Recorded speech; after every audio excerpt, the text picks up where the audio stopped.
Well, good morning from St. Bart's in Midtown Manhattan. My name is Peter Thompson. I serve as the vicar and interim rector here, and I'm joined by my colleagues, senior associate rectors, the Reverend Zach Niane and the Reverend Meredith Ward.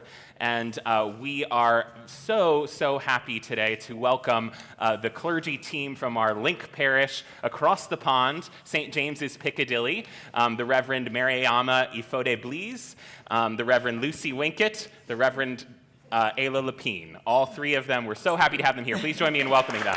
Oh, thank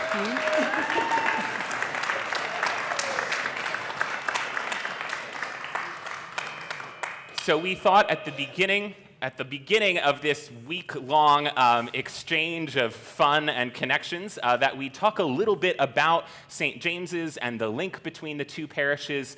Some of you I know have been across the pond to St. James's. Others of you have welcomed folks from St. James's here. You've checked them out online or participated in one of our online conversations.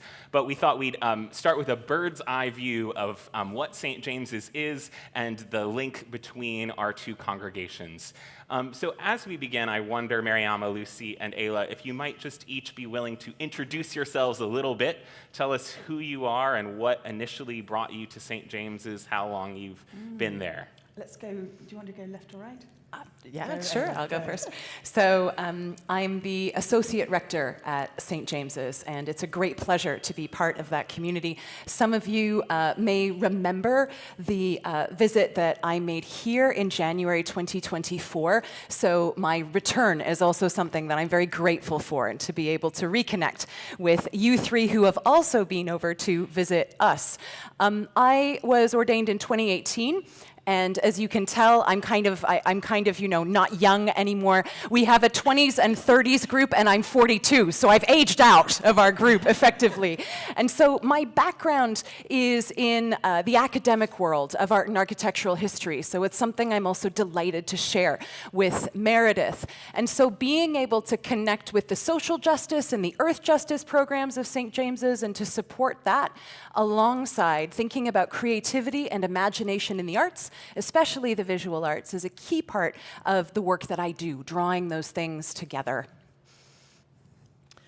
My name is Lucy Winkett. I'm the rector at St. James's, and just to put the link in context, the Diocese of London and the Diocese of New York have a link overall. It's been going since 2006, so we're one of the links within that kind of broader link. And in fact, there's a whole bunch of clergy. I don't know whether any of you guys are coming, but there's a whole bunch of clergy coming to London in September as part of this diocesan link. So it's a sort of frequent flyer link across the Atlantic. As I said, my name's Lucy. I've been ordained, I'm saying it like I know what it means, but I've been ordained 30 years this year, and that seems like a very long time, so I am very old now.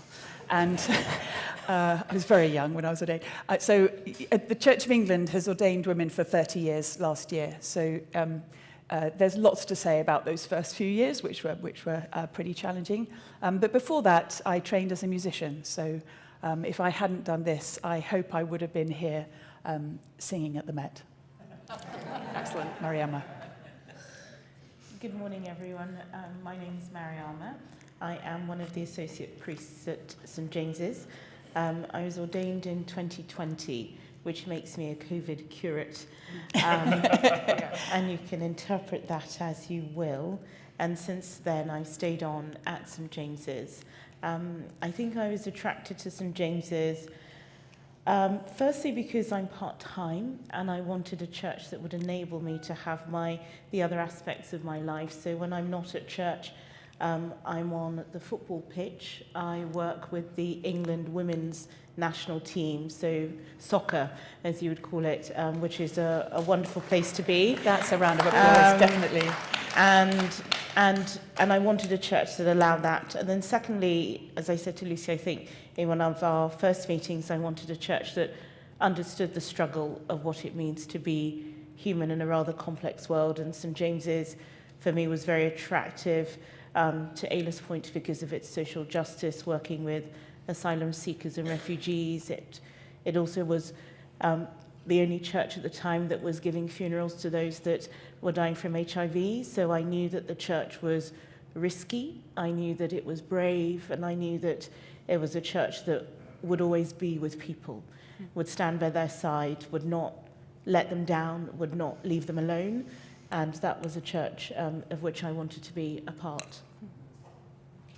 In that regard, there are so many reasons why it makes great sense for St. James's and St. Bart's to be partner parishes. We both stand at the city center in these great cities of the world with a heart for welcoming all people into community. And for those who have not yet had the wonderful chance to go to St. James's Piccadilly, tell us a little bit more about the character and nature of your parish.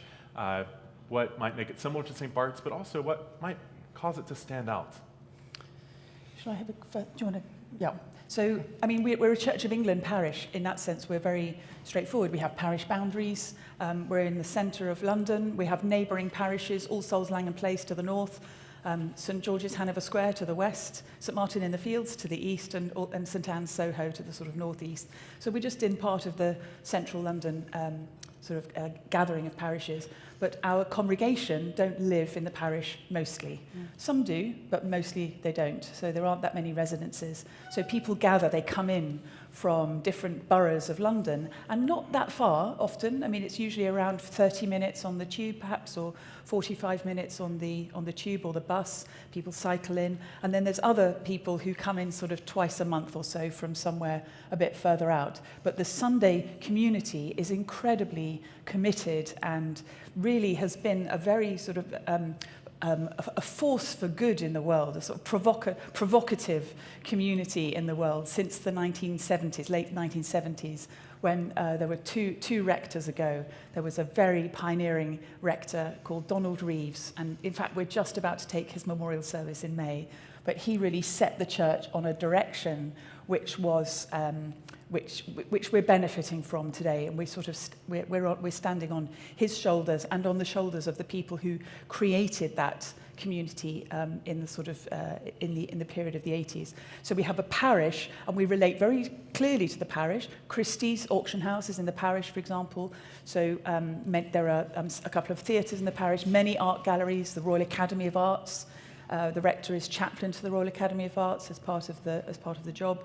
So it's a sort of cultural institutions, lots of businesses, financial services, hedge funds, private equity firms, lots of retail, and then the gathered community on a Sunday. So addressing all of those, because we are a parish, so the congregation is an essential element of that, and also not the only element of our ministry.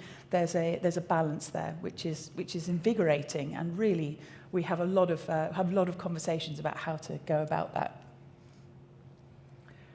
We have so much in common, our two congregations and our clergy as well. But Lucy, you mentioned the parish system, and I am not sure that everyone here may fully understand what that means, because here in the States, churches, we call ourselves a parish, but we are really focused on our in-house congregation and perhaps our immediate neighbors.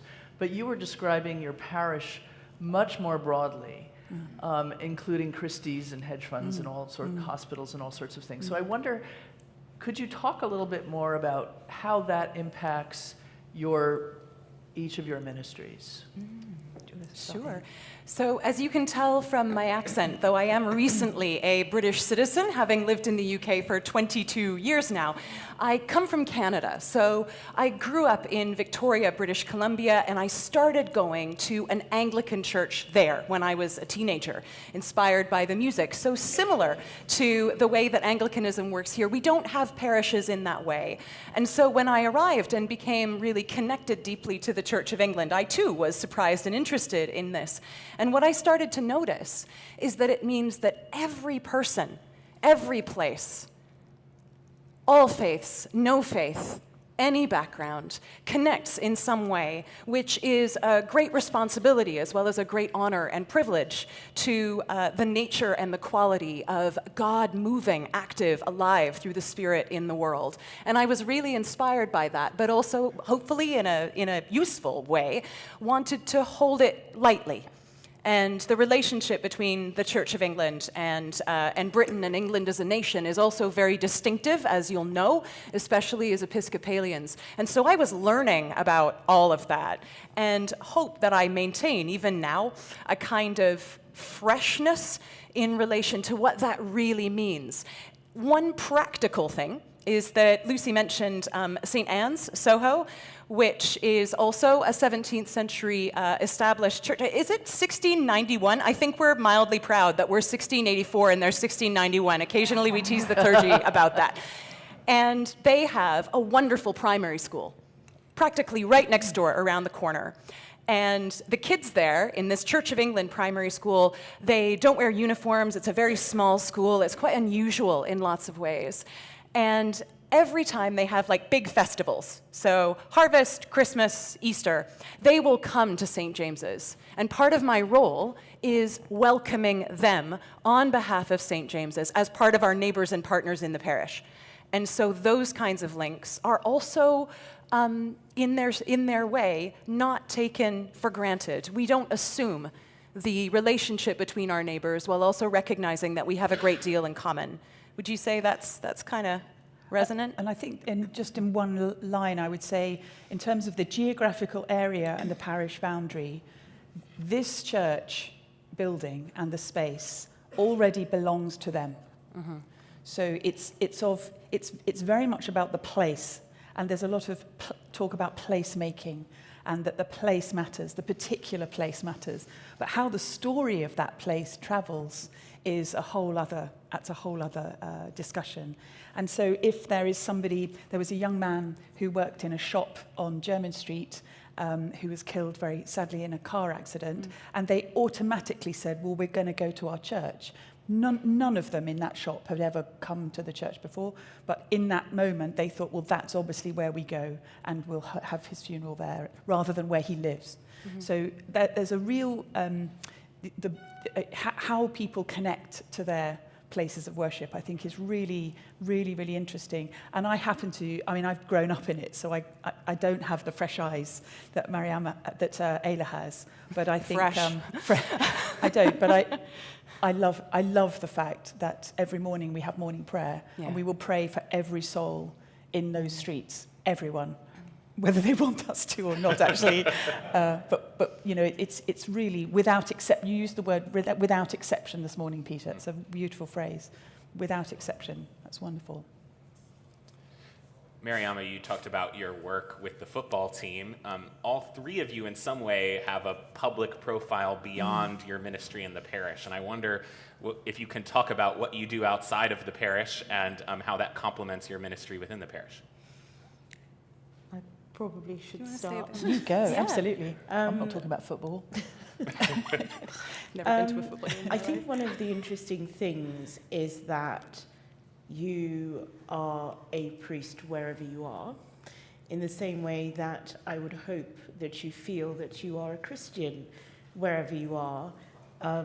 As a bishop said a while ago, it's not a coat that you wear and you hang at the door when you arrive and leave.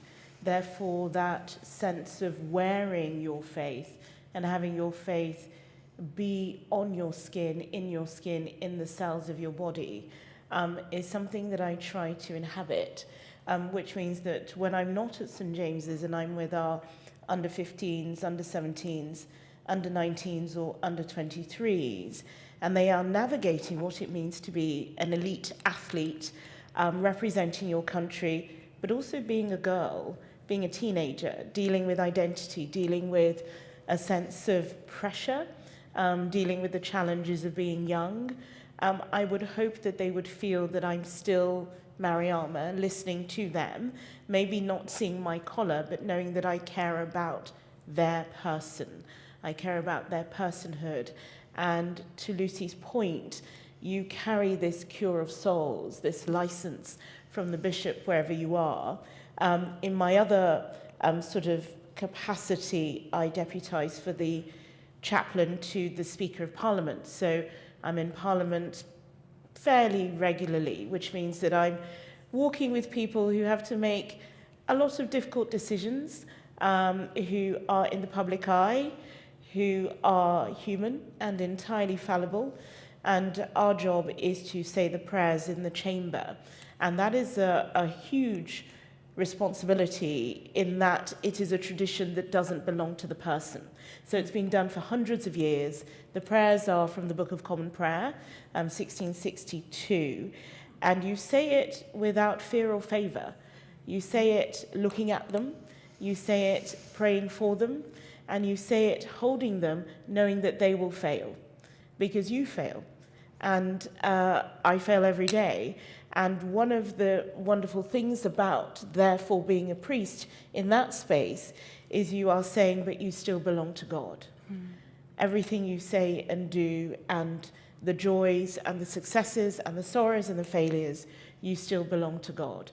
And that is a huge privilege to be able to be in that space and hold it for a 9-year-old member of parliament and for a 13-year-old football player. Well, it's such a delight to have the three of you here during Eastertide. It reminds me of the women at the tomb as the first proclaimers of the resurrection. Are you calling us the Spice Girls? Is he? Did we get that for the real? And she says she's jet lagged. Come on. I would love to have you put in context St. James's role and vocation within the Church of England. I think that a lot of Episcopalians assume wrongly that the Episcopal Church is just like the Church of England, but in the United States. Whereas we take for granted that the Episcopal Church is universally sacramental. We have Eucharist every week.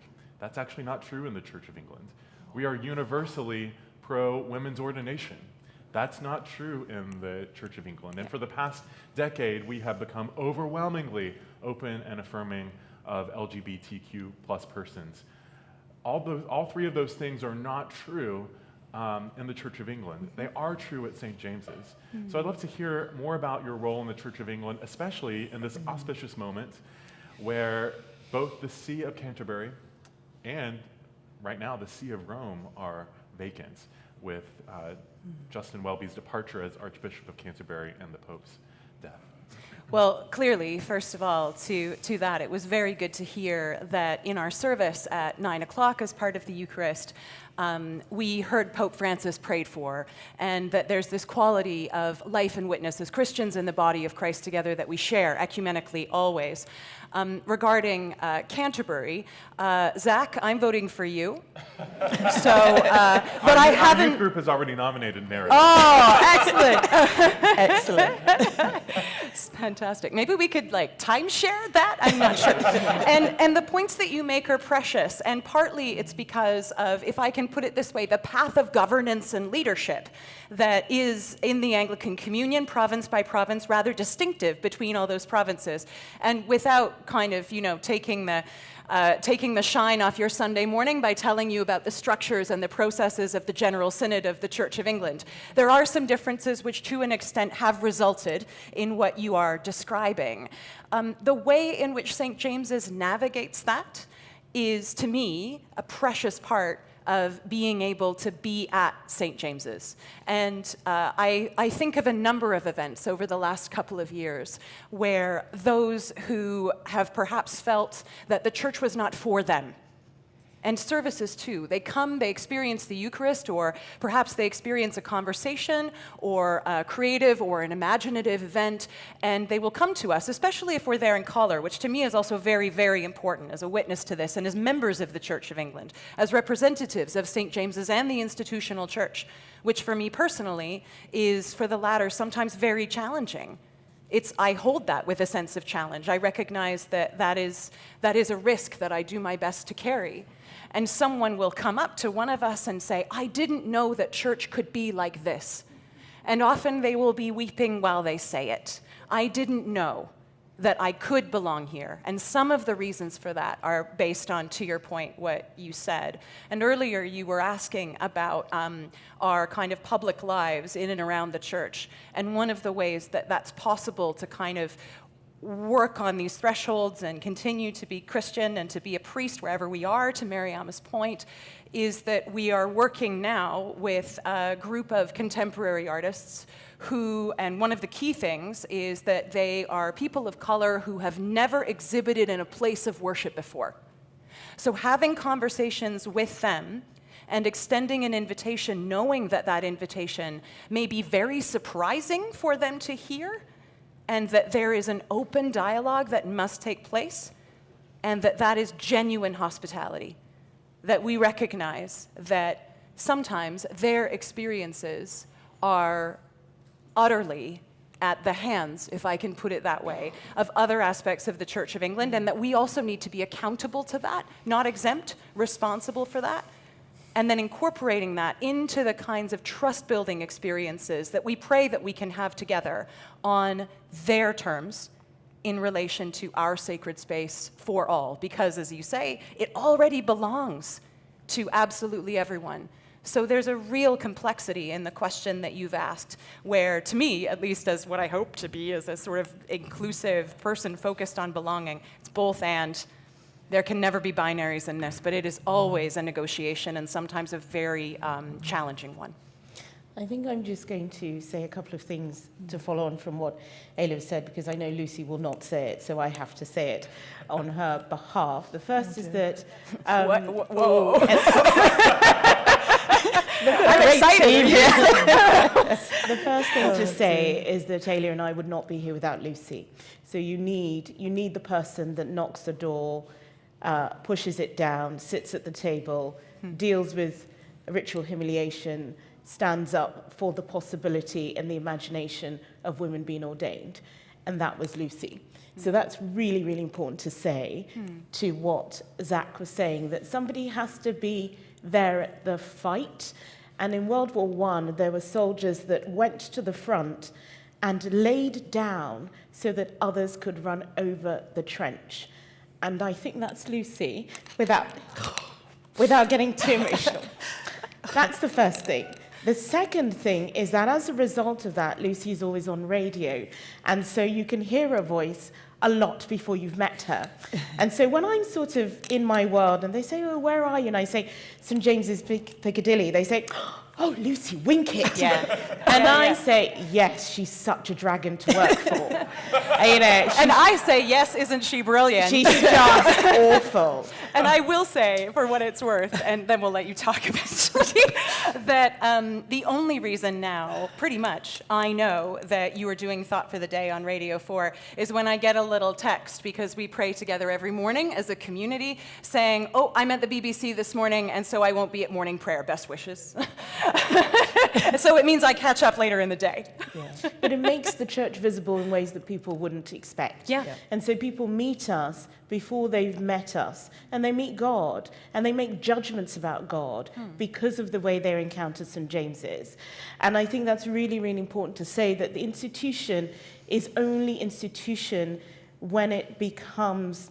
I guess what I'm trying to say, institution is made up of people, and people have to have contact with God. People have to connect with God, and people often connect with God through people. And I think that's really important for us, that we are in the institution, but we're also a church without walls. We are saying, come and meet God. You know, it's not about personality or what we're doing outside or where you meet us or what we're doing in that time, inhabiting a particular responsibility, but come and meet God, because God wants to meet you, and God is so interested in your life. God is so interested. And I think that that is important, that you can be in institution, but you should always point to God. And our main job, actually, is to get out of the way. Yeah. I mean, you know, the church... So, you know, as I said, I've been ordained in that first generation, and it was awful. It was joyful and awful and traumatizing. And I'm a bit old. I've learnt the language of to say that I'm triggered sometimes, and I recognise that. I do recognise that sometimes, because it has been difficult. But to your point about where St. James's is in the Church of England today, I think we have to be calm and resolute and unwavering in our statement about where we stand on inclusion, because it's in many ways getting more difficult rather than less. And I preached a sermon last summer. We're sort of doing a little bit of work around this. There are some very big, powerful churches who are now deciding. They're going to decide quite soon, to Ada's point about the General Synod of the Church of England, to sort of form what they want, I think, probably want to be a new province within the Church of England, which is based on the principle of male headship in many cases, and certainly won't offer blessings for same-sex couples. So there are 3 or 4 large, more conservative churches who are really, explicitly now challenging the polity and the makeup and the structure of the Church of England, because they feel that places like St James's are a symptom of all that is wrong with the Church now, and pointing people in utterly the wrong direction.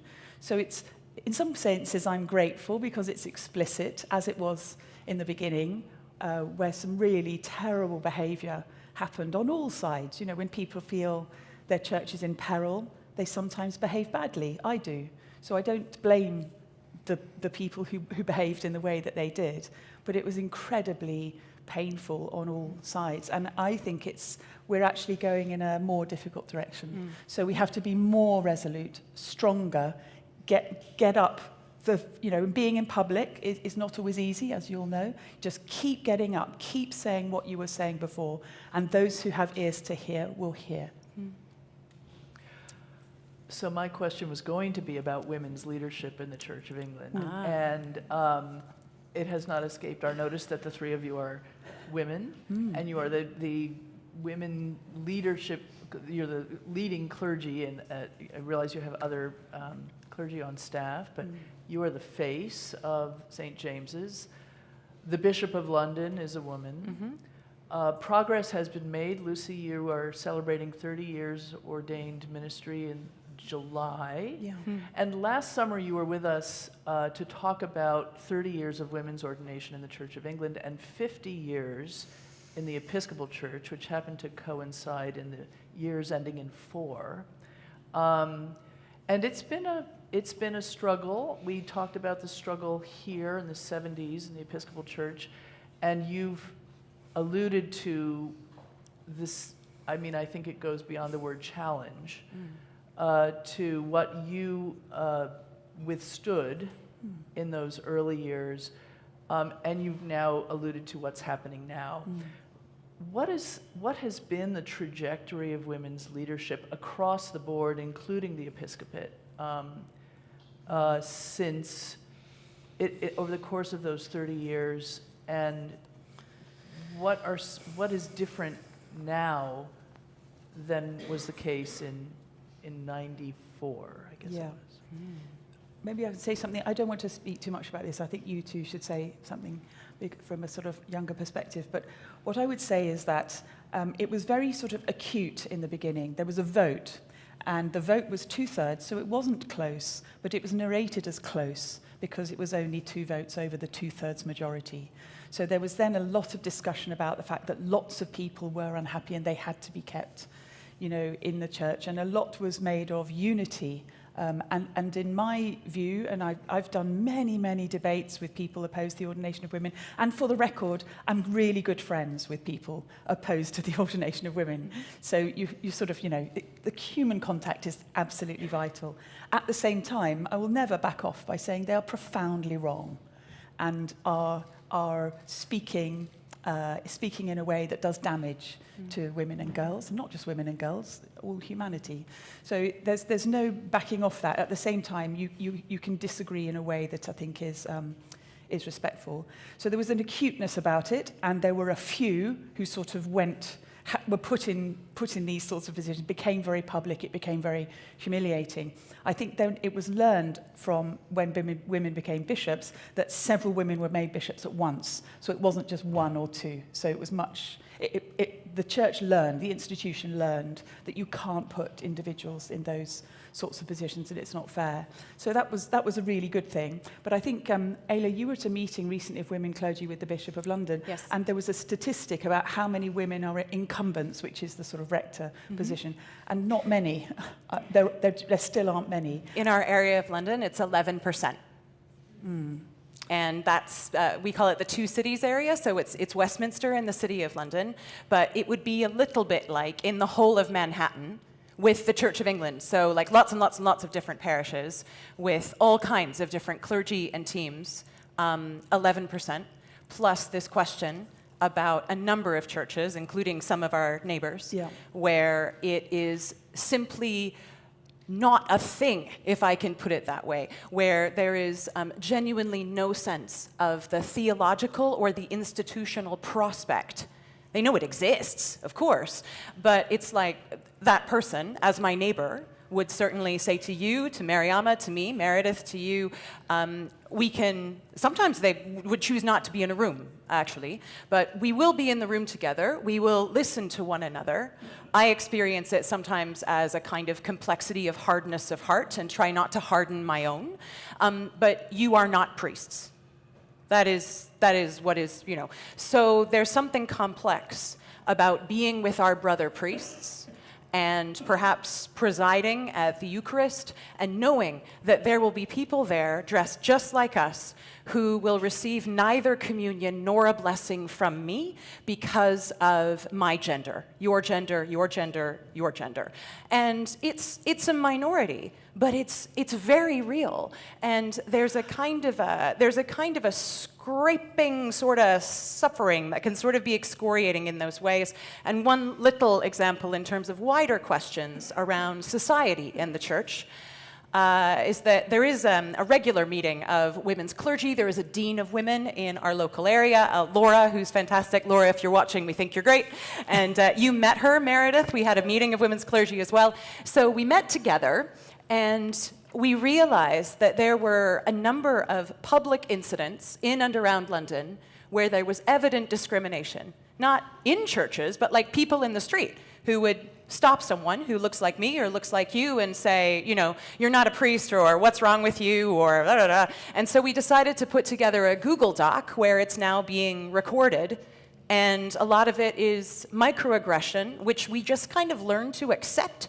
So sometimes there's something about raising to the surface actually, that was not okay, rather than sticking with what many women in many spheres of society continue to experience, which is, that's just the way it is. And so that's something that I pray I do not pass on to future folks and to present folks in and around the Church of England, where they're like, I'm a woman, or I'm a person who is of a variety of different gender expressions, or there's some challenges around that. What can I expect? How can you help? I want to be in solidarity, in support, and with genuine listening and openness, so that it's not just a kind of a, well, that's just the way it is, because that's not how transformation happens. It happens through compassionate care as best we can. And I think my generation has to listen to we're not that much older and younger than each other. Oh, there was a moment, I really right? have I to don't know if you want to listen talk about that. I want to listen to you about what it's like to be a black priest in white majority spaces. I want to listen to a younger generation of women priests who will not put up with the stuff that, you know, those of us ordained in the 90s sort of said, well, we think that's what we have to suffer. And people even said, your suffering is redemptive. I mean, that's idolatrous. Yeah. Jesus' suffering is redemptive. No. So, you know, it's some sort of weird justification of, anyway, that's a whole other thing. But I think it's important that we as women somehow have these conversations publicly, because we're not all the same and we don't all have the same experiences, but we can be in solidarity with one another. And that's incredibly important. I think, yes, I absolutely agree with everything that Lucy and Ayla have just said. And I think the table is really important. There is something about the invitation to the table of love that isn't because I made it happen, or we collectively made it happen. It's because it emanates from a source of love that is greater than we could possibly imagine. And so that table of love can't have conditions that are human-based because we did not create the invitation. And so when you have a table where some people are allowed to come, some people are, really not allowed at all, other people think that they need to be at the head and everybody bowing at their feet, none of that speaks to me of Jesus Christ, because it can't. It's just not possible to have that theology at the same time as saying that God is love and God welcomes everybody. I think there's also something about Psalm 23 when God says, "Thou preparest a table before me in the presence of mine enemies." You don't necessarily wake up and know who your enemy is. So God is still preparing and presenting the table even when the person next to you doesn't want you to be there. And that is the grace and gift of God. Now, what's my role in that? If the table's been prepared for me in the presence of my enemies, the person that doesn't want me to be there and doesn't want my colleagues to be there because of who they love or what they look like or the parts of their body that they have, what is my role? And my role cannot therefore be to block the table from somebody else. That is just not acceptable. And frankly, God expects better of us. God is always expecting better. God is always expecting more. And our job is to try and bring more people to that table. Yeah, thank you. Amen. So we want you all to have a chance to ask your own questions. If you're here in the room, you can raise your hand. Stephanie Terrell has question cards, and she'll come around and give you one of those and then collect them and bring them up. If you're joining us online, you can type your questions into the live chat on YouTube, the comments on Facebook, or you can email me, pthompson@stbarts.org. While we're waiting for those questions, I wonder if you all could reflect a little bit on this link, this partnership. Lucy, you put it in the context of a larger diocesan link. So you know St. Thomas Fifth Avenue a few blocks away, their link parish is St. Martin in the Fields, which is not that far from St. James's Piccadilly. Our cathedrals are twinned, and some of the smaller parishes also have links across the diocese. So this is a larger program that's been going on now for almost 2 decades that we're a part of. But I think we all could talk a little bit about what the link means to us. We'd also love to hear what it means to you all. Oh, I was going to ask you to see it. You've heard a lot from us. I think we want to learn. Genuinely, I was talking this morning about learning, unlearning, relearning, and that seems to me the path of discipleship. So there's a sense of that, it's wonderful that we're able to be here together. This really feels like a very special opportunity to come and learn from St. Bart's. There's a lot that's similar, but there's a lot that you've learned over the years. That the structure of the Episcopal Church, as you say, is slightly different. We're here to understand how you can help us amplify the voice of the invitation to the table that Mariama was just talking about, which is inclusive for people without exception. So how do you see it? Yeah, I think we have each had the privilege and honor of being at St. James's, and it's really wonderful to see the community in action, to see, as Zach talked about, there's so much that we have in common, and yet you all approach things just a little bit differently, and it's really interesting to see how you set up the sanctuary service, how the meals that you provide are structured, how Redemption Roasters operates. I also love that we have home bases. I love that there are folks from St. James's here many Sundays throughout the year. I know that some of our folks are really excited to come and visit you all at St. James's. And I also love every morning, I did this morning with Daniel's sermon, when I'm getting ready for church, your 11 a.m. service is 6 a.m. here, I'm getting ready to come in, and I listen to one of you preach. I was in bed this morning. Did he do a good job? He did a great job. Thanks, Daniel. Nicely done, Daniel. And it's Marathon Sunday, I guess, in London? Yes. So he talked about that. But it's lovely for me. I think of you all every Sunday morning because you kind of set the stage for my own Sunday. That's brilliant. What about you all? I'll just say that just picking up on the women clergy thing, when I was with you, we had that wonderful meeting with women clergy in London, and it was a beautiful, beautiful gathering. And you gave a beautiful lecture. That was the occasion. Yeah, thank you. But I was really struck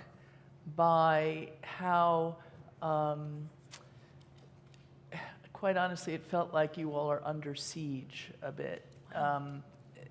In just in the context of some of the animosity that's coming towards women's ordination. And we have that here in some quarters, but it isn't as focused, I guess, is my I mean, I'm speaking for myself. But that's one of the differences of the Church of England versus the Episcopal Church. It feels to me that there are maybe more outspoken barriers or challenges for the women clergy, and you all are doing this amazing work, and I was astounded at the work that you're doing. But it felt a little bit like there's some, effort to block you, as Mariam was saying, sort of block the table, and it sort of hurt my heart a bit when I was there. I think it's a relationship that is deeply inspiring to us here at St. Bart's, and to see your incredible resourcefulness and the way that St. James's entire campus takes on this porousness. There's so much marketing going on in the world right now, trying to catch people. What I see at St. James's is this kind of catch and release. People come onto campus, they receive counseling, they eat at Redemption Roasters, they enjoy the feast program, they get legal counsel for their immigration status, and then they go back out into the world filled up with the Holy Spirit. And it's just an incredible gift to be able to see in action. And one of our parishioners has asked, can you explain to that and St. James's work with the immigrant community? It's an area where I think you're a few steps ahead of us, and we'd love to be inspired by your good work. I'd love to speak to that and to give thanks as well for the team that I work with. We currently have 3 members of staff who are very focused on what we might call intersectional social justice across food outreach, which is part of our feast program. It takes place twice a week, as well as those who are going through the asylum seeking process and who are refugees. And so thank you to Joanna and Max and Robin, who are a stellar team. And with refugees and asylum seekers in particular, there are specific challenges that people face in the UK. And so if anyone's curious about that and about a character of Home Office and border control dynamics, which was named by the government, so it's not a specific phrase that's come from elsewhere, which was named by the government some years ago as the hostile environment. So when people arrive, they arrive immediately into a very complicated and sometimes very painful relationship with what was labeled by our government the hostile environment some years ago. They come to St. James's as people of many faiths, from many backgrounds, and if you'd like to learn a little bit more about the story of one person in particular, every week we have an online newsletter where we also advertise the forum and many St. Bart's events, and we have something called a Thought for the Week. And there's a woman who did an interview with me about what Lent means to her. She comes from a Roman Catholic background. She came to St. James's in 2017 because she was part of the Pride Parade. She looked up at the church and she was like, can I come in there? And so if you want to learn a little bit more about her story, please do. Our community for refugees and asylum seekers is called our International Group Community, and there are a number of volunteers who work in and around that in different ways as well. Skill sharing, mentoring, being alongside, sharing meals together. And the last time I was down in our sort of shared communal area, there's a kitchen right next door, and I came down just to say hi. I got a gigantic plate of food because that's always what it's like. There's incredible abundance. And they often have activities after their shared lunches, almost always provided for free by cultural institutions in order for people to come and enjoy. And I said, okay, so where are you going today? And they said, oh, we're going to Buckingham Palace on a tour. And I said, wow, that sounds really cool. Can I come? And they were like, no. And so there is a warmth in that community, mutual care, mutual curiosity, mutual learning. It's also deeply challenging. And there are live challenges right now in our, I'm gonna cry. I'm not even jet lagged. Anyway, in our service this morning, there was a moment for open prayer, and there's a woman who we're really holding in our hearts right now, and praying her name quietly is part of the experience of mutual prayer and justice seeking. So for reasons, I am not going to share her name with you. Please hold that person in prayer. And that is part of the relationship we share. Meredith, do you want to ask one of the questions? We're almost out of time. Yeah, here's a quick one from someone in the room. Who decides which two parishes would be linked? I don't actually know the answer to this question, so I'm turning to Lucy. Did that start with? It started with Andrew from St. Bart's, who I think probably, I'm going to say maybe 8 or 9 years ago, came to London and we had a drink. And he said, I wonder whether this might be a thing. Maybe 10 years ago, actually. Yeah. And then these things and then the pandemic, and then Bishop Dean found this to be a really good idea. And one of the things that St. James's is sort of embarked on is a thing called the Wren Project. And it is a restoration project, but also it's a values-led project to really amplify all that we've been talking about today, the inclusive values and inclusive Christianity that we want to embody and live, and our work, our social justice work, our earth justice work, which is very, very important, which is also a church restoration and building a new organ and all the other things that you might expect. So actually, there was a sort of a connection on the Wren project, but that was sort of the latest manifestation of a 10-year conversation, I would say. And I think it began with Andrew, so we should say thanks to him. So we all have to thank Andrew. I don't see him in the room, but he'll be at 11 a.m., so please thank Andrew, who I believe also was at the start of the larger diocesan link program when he was the rector of Church of the Epiphany. So we have a lot to thank Andrew for. So parishes are free. I think the real answer is free to just make links as you want. You're not sort of given a parish to link with or forced to make a link. Okay, we're already out of time. I'll fit one more question in, which I'm always tempted to do. Someone asks, can you please reflect on what it is to be part of an established church in a multi-faith context? That's a quick question. Yeah. We might have different views about this. We might. Yeah. This is really interesting. You go. If that's okay, just like a quick rapid fire down the line, that could be quite interesting. Yeah, I mean, very quickly from my perspective, in Parliament, we have parliamentarians of all shades and hues and all faiths. The prayers are said at the start of every session. Parliamentarians stand, and all of them stand. All of them, of all faiths, stand for those prayers. And I think what the established church offers, which it must never take for granted, is the opportunity to hold all faiths, to honour all faiths, and to protect all faiths. Because the church represents more than its communicants. And I think that has been no more, and I found it quite moving actually, there's been no more evidence in the chamber where the laws are made, discussions and debates are had about really important life issues, assisted dying, lifting children out of poverty, protecting human rights. And before any of those discussions are had, everyone stands, even though the prayers are not necessarily of their faith. And I think that's incredibly moving, but it's also a huge responsibility that if you have a faith, and I think parliamentarians have said this time and time again, that knowing there's an established church allows me to know that as a person of the Jewish faith, as a Muslim, as a Sikh, I can still be in that space and it will be honoured. And it's really important. I started off when I was ordained, I thought the church should disestablish. Really clear to me. I thought it was, what is this?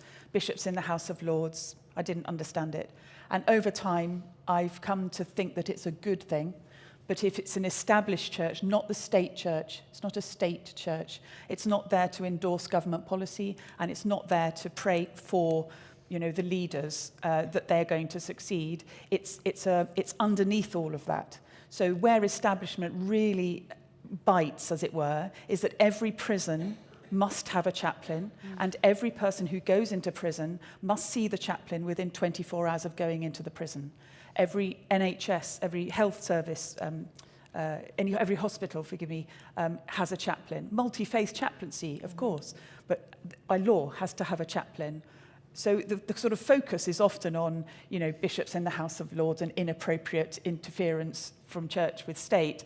That's not how it actually works. And to Mariama's point, it's often seen by leaders of other faiths, and we shouldn't speak for them, they must speak for themselves, as a sort of exactly to your point, that there is an authority that is higher than this group of people trying to figure out what to do, and we're in the presence of that authority, or that spiritual realm, as it were, whatever we think about it, and whatever our root is. So establishment is, I think, good, as long as it's working in that sort of on-the-ground sort of way that it does work, and that it's never a sort of endorsement, a spiritual endorsement of state policy. That's absolutely not what it is. Critical friend, and often very, very critical. Super fast example, yes. Can I? So this year during Ramadan, Interfaith Iftar happens every year at Aleph Synagogue in Golders Green. I formed a relationship with them in my previous parish in North London. And so the rabbi there, Rabbi Hannah, invited St. James's to come and participate. And every year, all kinds of people of many faiths come together, and they have a teaching session beforehand. And at that teaching session, it was me and this rabbi and a fantastic Muslim feminist, and all of us were asked to bring scripture. What's your favorite scripture in relation to women and leadership and interfaith conversation before we all had a meal together? And this wonderful Muslim colleague chose Hagar. The rabbi chose Hannah. I chose Mary, who for us is Mary, the Mother of God, and who also has a surah, as many of you will know, dedicated to her in the Quran. And the way in which we talked together, I hope, really opened up conversations in that kind of ripple effect way, where we can never really know where that goes. But we must be there as much as possible, accept the invitation, and then find out on the terms of our sisters and brothers in faith what they would like to do and how that feels and how we can open up those conversations together. It's a great privilege. So unfortunately, we really do have to stop there. Sorry. Please join me in Just thanking chatting Lucy, away. Ayla, and Mariama. Oh, and thank you. Thank you. And we all have to run off and get dressed in not a lot of time, so please don't mob them right now. They'll be available to you after the 11 a.m. service. See you next week for the forum, where Lucy will talk about reading the Bible with your feet. See you then.